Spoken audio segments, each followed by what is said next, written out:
Hi, my name is Dan Schaefer. I'm on the WebFX Marketing Team. And today I have a lot of questions on CRO, basic questions that we have here. And we're going to go over a couple things that will help you and your visitors convert better on your website. So you may be spending a lot of time and energy getting highly targeted traffic to your website. But if they don't convert into buyers and customers, then what's the point in that? That good traffic is just going to waste. CRO is basically the process of finding better ways of getting that wasted traffic to turn into paying customers. Rather than work harder writing more content or spend more on advertising to get more traffic, you likely already have a lot of things you can improve on your website that could help your overall conversion rate. It's one of my favorite strategies as a digital marketer because it forces you to think a little more creatively on how to make that process easier for the people on your website. Let's dive into these questions. Let the games begin. How do you measure the success of a CRO test?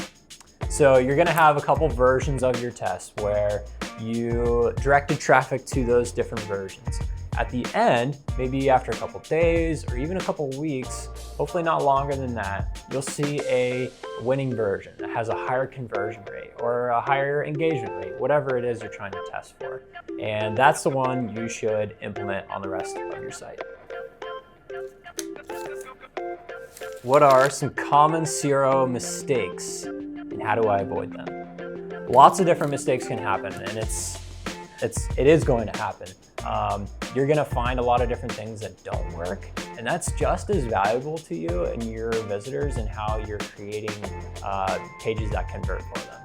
Now, as far as getting the test to actually run, a lot of the tools that you might use require like scripts to be embedded and different things that are technically more difficult. We see a lot of areas where you could improve the process just by making it easier with things like Google Tag Manager or something like that. But there's a lot of plugins that help to figure out if you have a test set up right. Another mistake is just letting a test run too long. If you're not testing things that are risky enough to find a result quick enough, you're actually wasting time that you could be testing other things on your site. You also don't want to be testing too many things at the same time because you want to remove any variables as much as possible. So say you're testing contact form, you don't want to test like 3 different versions of that contact form that might mean different things for your users. You want to just test one piece of it. So test like that first form field or test just the button, and all your variations should only test that one element. Don't add other variables into your tests. Why is CRO important? CRO is so important because you're taking traffic that may not convert at all or may not convert well, and you're turning that into actual revenue for your business. You know, if you get, say you get 1,000 visitors a month on your content and 1% of them convert, you're getting 10 conversions a month. If you can double your conversion rate, you're ultimately getting twice as much conversions on your site. You're getting twice as much revenue to your business overall. And you haven't done anything to improve the traffic or you haven't increased advertising to your site. You've only improved the conversion rate of the traffic that you're already getting. Next question, upside down. What is A/B testing and what are some good tools for A/B testing? So A/B testing is creating 2 different versions or more. You can do A, B, C, D, whatever. And you're creating those different versions of the same element or the same page on your site. So version A might be contact page 1, version B might be contact page 2. You may have tweaked just a little tiny piece of that on each one. Version A is often your control or your original page. You always want to be testing against your original one as well.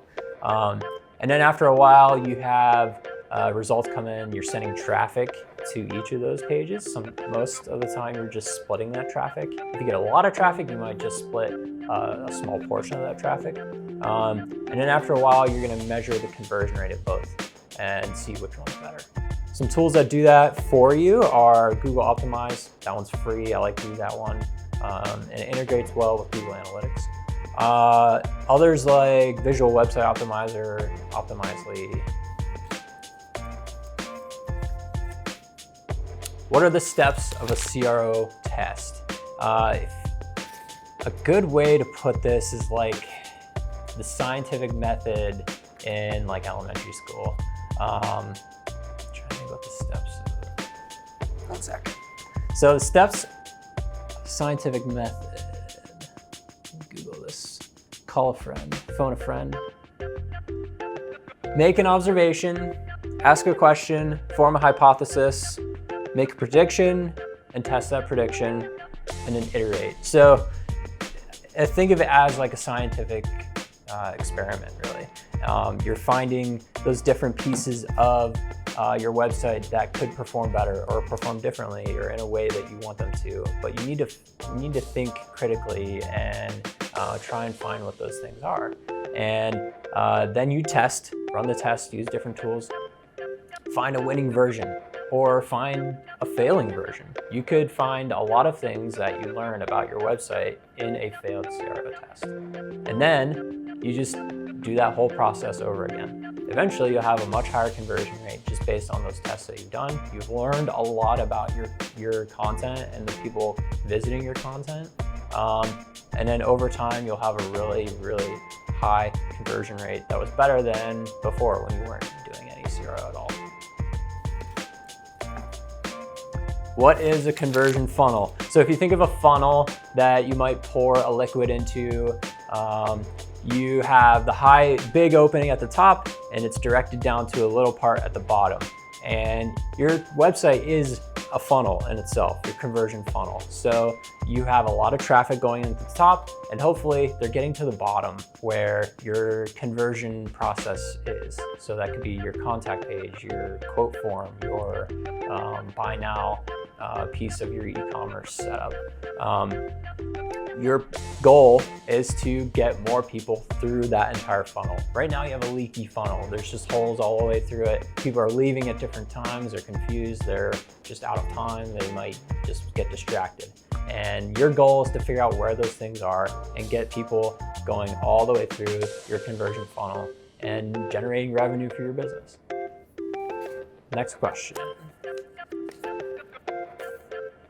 What are a few CRO best practices?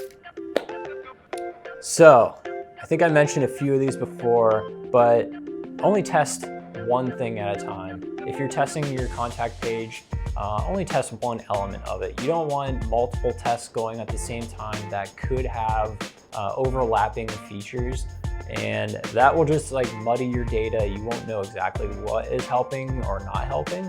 And if you can eliminate those different pieces, you'll know exactly what to do on the next step. Another best practice, test some crazy stuff. Try doing risky things and things that will be, things that will have an obvious result over a short amount of time. If you figure out something that works really well in a short amount of time, you can implement that and then test again, something just as risky in the same amount of time as you might test something not so risky and not have a higher result. You can learn a lot from failed tests and risky tests in a short amount of time. Thanks for watching this video on conversion rate optimization and the questions you might have about it. If you have any questions, we'd be happy to help out. If you're ready to get started with CRO on your website, give us a call, contact us, we'd be happy to help you there as well.